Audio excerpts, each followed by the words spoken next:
2017 کے ذی الحجہ کے ابتدائی 10 ایام تھے۔ میں بحریہ کالج کراچی میں کام کر رہی تھی اور مجھے تقریباً 1 سال سے زائد کا عرصہ ہو گیا تھا۔ وہاں کی ایک روٹین یہ تھی کہ روزانہ اسمبلی میں کوئی ایک ٹیچر مختلف موضوعات پر بات کرتے تھے۔ کبھی مختلف ایام کی اہمیت و فضیلت پر بات ہوتی تھی تو کبھی دیگر تربیتی موضوعات پر۔ ذی الحجہ کے حوالے سے صبح سر عامر کچھ بیان کر رہے تھے، اور ایسی ہی ایک صبح جب میں گراؤنڈ پہنچی تو سر بیان کر رہے تھے کہ ذی الحجہ میں کسی ایک نیک کام کرنے کا اجر 70 گنا زیادہ ہوتا ہے۔ شاید میرے خیال سے 70 ہی کہا تھا۔ میں اس وقت اللہ سے یہ دعا کرنے لگی کہ اللہ تو مجھے گائیڈ کر کہ میں کون سا کام کروں کہ تو خوش ہو جائے۔ شاید وہ جمعے کا دن تھا۔ ویسے میں آپ کو بتاؤں کہ نقاب اور عبایا ہماری فیملی میں شروع ہی سے ہے، حتیٰ کہ میری امی ابھی بھی کرتی ہیں، اور میں بھی کلاس 9 سے اسے اپنی خوشی سے اپنائے رہی ہوں، جیسا کہ ہمارا ماحول تھا۔ چونکہ چھوٹی عمر سے خود ہی میں نے اس چیز کو اڈاپٹ کر لیا تھا تو میرے ابو کو مجھے بتانا نہیں پڑا کہ مجھے بھی عبایا پہننا چاہیے، مگر ہوتا کچھ یوں رہا جیسا کہ تقریباً بہت سی لڑکیاں کرتی ہیں، باہر جاتے وقت عبایا اور نقاب اور انڈور ہٹا کر دوپٹہ اوڑھ لینا۔ بہرحال میں گھر آئی اور پورے دن میں یہ سوچتی رہی کیا کروں ان دنوں کی فضیلت حاصل کرنے کو۔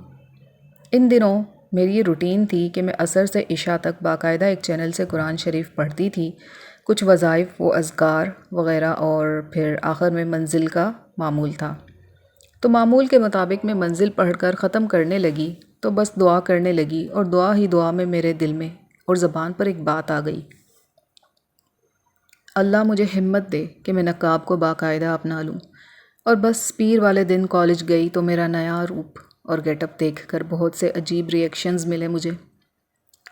میرے تمام اسٹوڈنٹس بھی حیران تھے کہ مس کلاس میں عبایا اور نقاب میں کیوں، مگر چونکہ یہ ایج گروپ انٹرمیڈیٹ کے لڑکوں کا تھا تو ماشاء اللہ they never asked me any silly questions immediately، مگر مجھے پتا تھا کہ پیٹھ پیچھے بہت سے سوالات یا کمنٹس تو ضرور ہوں گے۔ بہرحال کچھ دنوں بعد کچھ لوگوں نے اس بدلاؤ کا پوچھ ہی لیا اور تنقید بھی سننی پڑی۔ پرنسپل صاحب نے پوچھا، منیرہ کتنے دن کا جوش ہے یہ عبایا؟ میں نے بہت سی لڑکیاں دیکھی ہیں جو شروع تو کر دیتی ہیں مگر سسٹین نہیں کر پاتی۔ میں نے کہا سر میری پوری کوشش ہوگی کہ میں اسے اچھے طریقے سے نبھاتی رہوں۔ پھر 2020 تک یہ سلسلہ بہت سختی سے چلا، مگر کچھ وجوہات کی بنا پر بحریہ چھوڑ کر میں ایک اور اسکول گئی۔ کووڈ کا زمانہ تھا، وہاں یہ ریسٹرکشن تھی کہ یہ نقاب الاؤڈ نہیں کرتے، مگر ماسک لگا کر پڑھانا تھا کیونکہ کووڈ تھا، تو بچت ہو گئی۔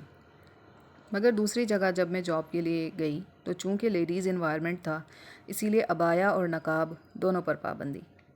اب 2021 میں آ کے اس میں تھوڑی سی کمی آ گئی تھی، مگر سوشل نیٹ ورک پر اور یوٹیوب پر میں نقاب میں ہی رہنا پسند کرتی ہوں، اور یہ ڈائری لکھ رہی ہوں 7 ذی الحجہ 2023۔ زندگی بہت بدل گئی ہے۔ میں اس ذی الحجہ اللہ سے دعا کرتی ہوں کہ وہ اپنے احکامات پر عمل کرنے والوں میں سے ہمیں بنا دے، اور ہمارے لیے اس جہاں اور اگلے جہاں کی کامیابیاں اور آسانیاں بھر دے، اور اگلے سال حج کا مستحق بنا کر اپنے اور اپنے نبی کے دربار پر بلا لے۔ آمین۔